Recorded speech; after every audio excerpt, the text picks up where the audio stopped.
दोस्तों, आज हम बात करेंगे 14वीं शताब्दी के सबसे महान यात्री, लेखक और इतिहासकार इब्न बतूता की, जिनकी रोमांचक यात्राएं और भारत आगमन आज भी इतिहास में अमर है। अगर आप इतिहास और यात्रा के दीवाने हैं तो इस वीडियो को अंत तक देखें और अगर पसंद आए तो चैनल को सब्सक्राइब जरूर कर लें। इब्न बतूता का परिचय। इब्न बतूता का जन्म 24 फरवरी 1304 ईस्वी को मोरक्को के तंगियर शहर में हुआ। पूरा नाम था मुहम्मद इब्न अब्दुल्ला इब्न बतूता। वह एक साधारण परिवार से थे, लेकिन उनकी सोच और जिज्ञासा असाधारण थी। 21 साल की उम्र में 1325 में उन्होंने मक्का की तीर्थ यात्रा पर जाने का फैसला किया। पर यह यात्रा सिर्फ मक्का तक नहीं रुकी, बल्कि इब्न बतूता ने 30 सालों तक दुनिया के कोने कोने का सफर किया।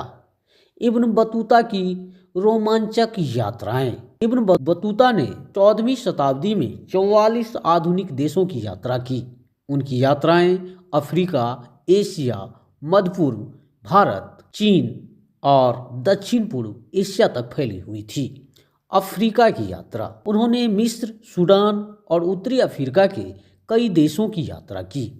काहिरा में उन्होंने नील नदी की सुंदरता और सांस्कृतिक धरोहर का अनुभव किया। मध्य पूर्व। मक्का और मदीना की यात्रा करने के बाद उन्होंने फारस और इराक जैसे क्षेत्रों का दौरा किया। यहाँ उन्होंने इस्लामी सभ्यता की विविधता देखी। भारत आगमन 1333। अब बात करते हैं उनके सबसे खास सफर की, यानी भारत आने की। इब्न बतूता जब भारत पहुंचे तब दिल्ली में सुल्तान मुहम्मद बिन तुगलक का शासन था।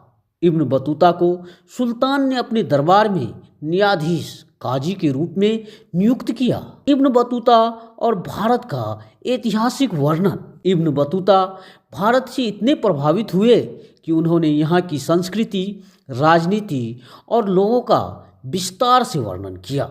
मुहम्मद बिन तुगलक का शासन। इब्न बतूता ने लिखा कि सुल्तान मुहम्मद बिन तुगलक एक बुद्धिमान लेकिन सनकी शासक थे। सुल्तान अजीब फैसलों और क्रूरता का भी उन्होंने उल्लेख किया। दिल्ली सल्तनत की भव्यता और यहाँ की व्यवस्थाओं ने इब्न बतूता को प्रभावित किया। भारत का सांस्कृतिक चित्रण। उन्होंने भारतीय त्योहारों, रीति रिवाजों और परंपराओं का वर्णन किया।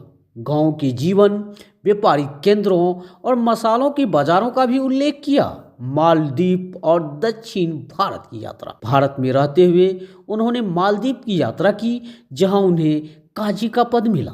दक्षिण भारत के मंदिरों और समुद्री व्यापार का उन्होंने विस्तार से वर्णन किया। रिहला इब्न बतूता की अनमोल कृति। दोस्तों, इब्न बतूता की सबसे बड़ी देन है उनकी किताब रिहला। यह उनकी 30 साल की यात्राओं का लेखा जोखा है।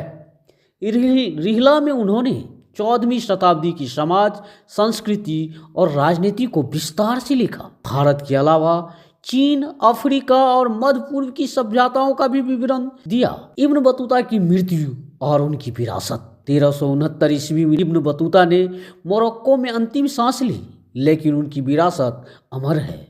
उनकी किताबें आज भी इतिहास और भूगोल के छात्राओं के लिए अनमोल है। आपके लिए प्रेरणा। इब्न बतूता की कहानी हमें सिखाती है कि अगर आप अपनी जिज्ञासा और इच्छा शक्ति को सही दिशा दें तो आप असंभव को भी संभव बना सकते हैं। आपसे एक गुजारिश। दोस्तों, अगर आपको यह कहानी रोचक लगी और आप इतिहास एवं यात्रा से जुड़ी ऐसी और कहानियां सुनना चाहते हैं तो हमारे चैनल को सब्सक्राइब करना ना भूलें। चलिए मिलते हैं अगले वीडियो में एक और रोमांचक कहानी के साथ। तब तक के लिए धन्यवाद और खुश रहिए। जय हिंद, जय भारत माता।